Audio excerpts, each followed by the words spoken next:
आने शुरू हो गए हैं। इन दिनों अखिलेश यादव ने 2027 को लेकर मोर्चा खोल दिया है। एक तरफ जहां अखिलेश सीएम योगी पर खासा आक्रामक है, तो वहीं दूसरी तरफ वो 2027 के प्रत्याशियों को लेकर तैयारी शुरू कर चुके हैं।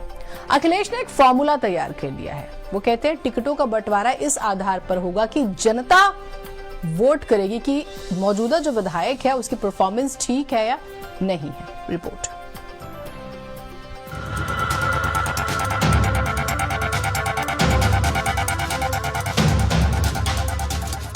27 के चुनाव में समाजवादी पार्टी अपने उम्मीदवारों का चयन केवल सर्वे के आधार पर करेगी। सर्वे कराए बगैर सपा के प्रत्याशी घोषित नहीं किए जाएंगे।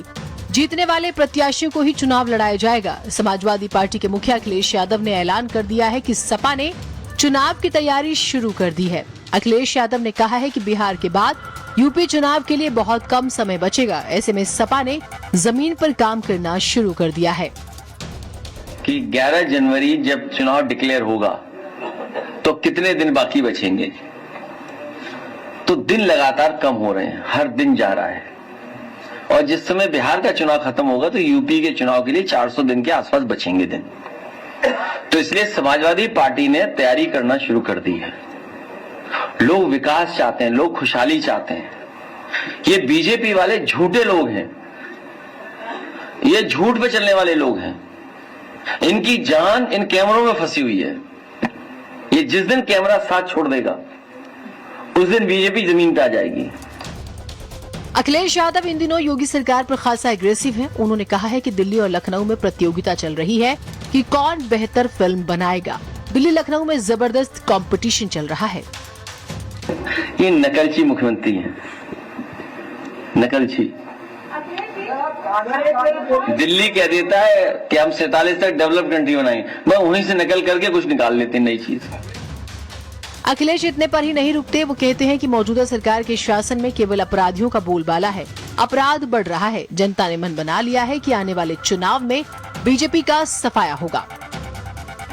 आप सोचिए, कानपुर की घटना के बारे में जो सूचनाएं और जानकारी लोग दे रहे हैं, इतना गंभीर मामले हैं, आप कल्पना नहीं कर सकते। जमीन के मामले जुड़े हुए हैं, हत्याओं के मामले जुड़े हुए हैं, ब्लैकमेलिंग के मामले जुड़े हुए हैं, फेक इनकाउंटर का मामला जुड़े हुए हैं, आईपीएसओं के मामले जुड़े हुए हैं, जमीनों के मामले जुड़े हुए हैं, पैसे के लेन देन जुड़ा हुआ है।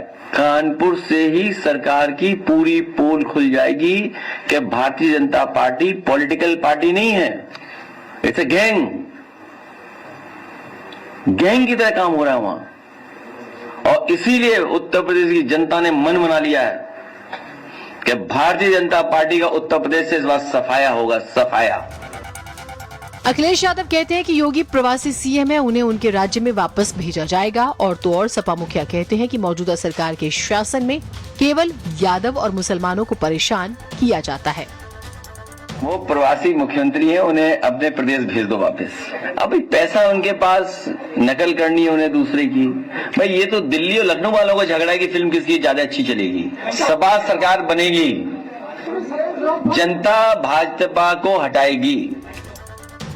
वैसे अखिलेश यादव के आरोप एक तरफ थे, दूसरी तरफ सीएम योगी ने जवाब देते हुए कह दिया कि यूपी में तेजी से रोजगार बढ़ रहा है। यूपी में युवा तेजी से स्टार्टअप की तरफ बढ़ रहे हैं। उत्तर प्रदेश के अंदर हम लोगों ने स्टार्टअप और उसके इनोवेशन को बढ़ावा देने के लिए तेजी के साथ कार्य किया है। और वर्तमान में हमारे पास 17,000 से अधिक स्टार्टअप उत्तर प्रदेश के अंदर कार्यरत हैं। सरकार हर योग्य स्टार्टअप के साथ खड़ी है। सरकार का संसाधन भी और सरकार का संकल्प भी उसके साथ खड़ा है। हम चाहते हैं उत्तर प्रदेश के युवाओं की आंखों में चमक हो और वह चमक उसे प्रयोगशाला से लेकर के उद्योग और रोजगार में बदलने में सहायक हो। वैसे अखिलेश यादव की चुनावी तैयारियों के ऐलान से एक बात तो साफ हो गई है कि सपा इस बार के चुनाव में एक भी गलती नहीं करना चाहती, क्योंकि अखिलेश भी ये बात जानते हैं कि उनका मुकाबला एक ऐसी पार्टी से है जो 24 घंटे 365 दिन चुनावी मोड में रहती है। ब्यूरो रिपोर्ट, भारत समाचार। आगे बढ़ते हैं। लॉरेंस बिश्नोई और